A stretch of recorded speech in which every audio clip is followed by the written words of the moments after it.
Well, hello there. Just want to talk to you a little bit today about the mainstream media setting out its agenda. Now, the mainstream media is very good at brainwashing people who watch it. So the BBC, ITV, Channel 4, Channel 5, all this kind of stuff. They're very good at telling you what to think on a very subtle level. Now, I can remember when Farage came on the scene a good few years ago, a good 20 odd years ago, when he first became an MEP and he was talking about Brexit. Now, the mainstream media told us that he was bad.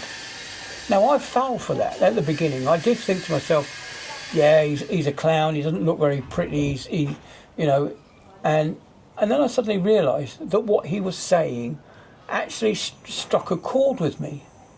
He wasn't being racist, he wasn't being anti-European, he was just being pro-British.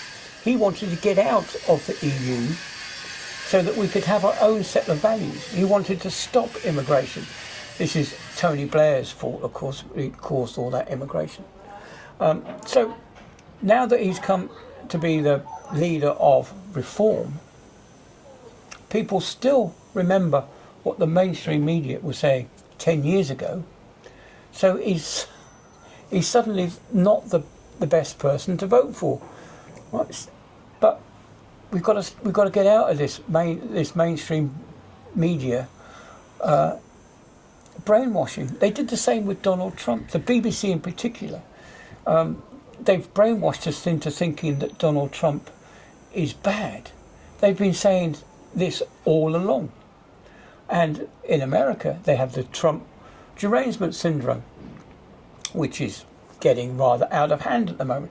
We've had an assassination attempt. This does stink of a setup. They had a patsy, this whatever your name, crook, was killed on the roof, but there was a second shooter.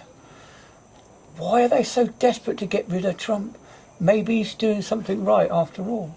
They are rather corrupt on the Democrat side, aren't they?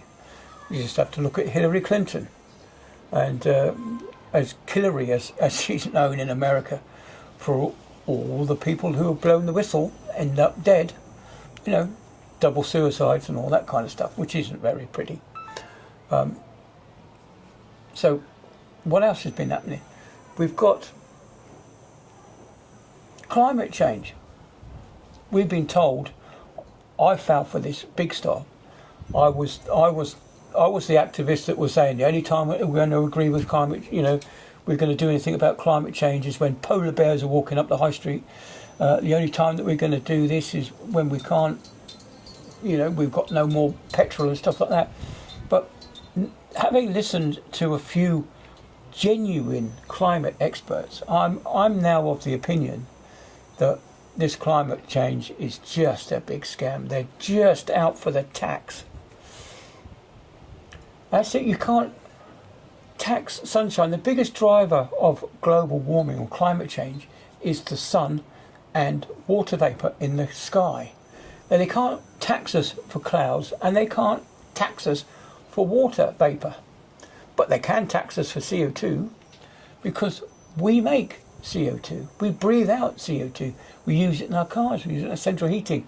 Like I say, I was so convinced in this climate change that I actually had solar panels fitted. I searched the internet far and wide until I found free solar panels.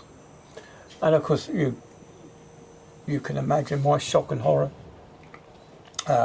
when I found out how much of our resources goes into making solar panels and the resources that goes into recycling them. You can't. You just have to bury them and let the chemicals leach back into the soil. So they're not that green after all. But they're there and I'm getting the benefit of it. So I do feel very guilty about that. So yeah, the mainstream media do drive the narrative. So I'm not telling you what to think. All I'm telling you is think. That's what you just look at what the mainstream media said. I got so angry with the BBC that I gave up my TV licence. This was during the COVID time. And I remember my lady wife, Sarah, she was in floods of tears listening to the BBC when COVID first started appearing on the scenes. They were saying, "Oh yes, if you catch COVID, you're going to be hospitalised. You're going to be you're going to be on a respirator. Your chances of dying are through the roof."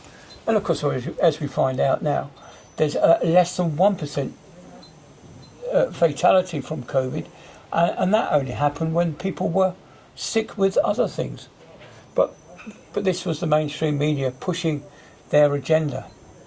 The best thing you can do is to watch YouTube and get other people's opinions on YouTube. I look at lots of these climate scientists that are going around at the moment.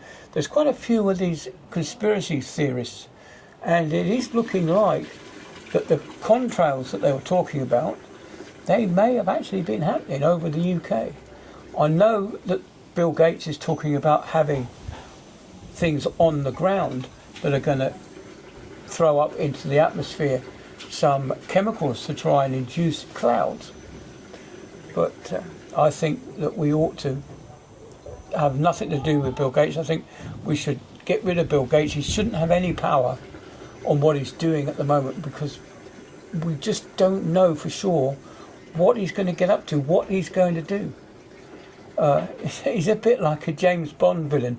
He looks very, very charismatic on the outside, but on the inside he's an evil wrongdoer, in my opinion. Anyway, I've rambled on 6.5 minutes, so that's just my little take on what's been happening with the mainstream media. Anyway, enjoy. I'll see you on the next one. Bye then.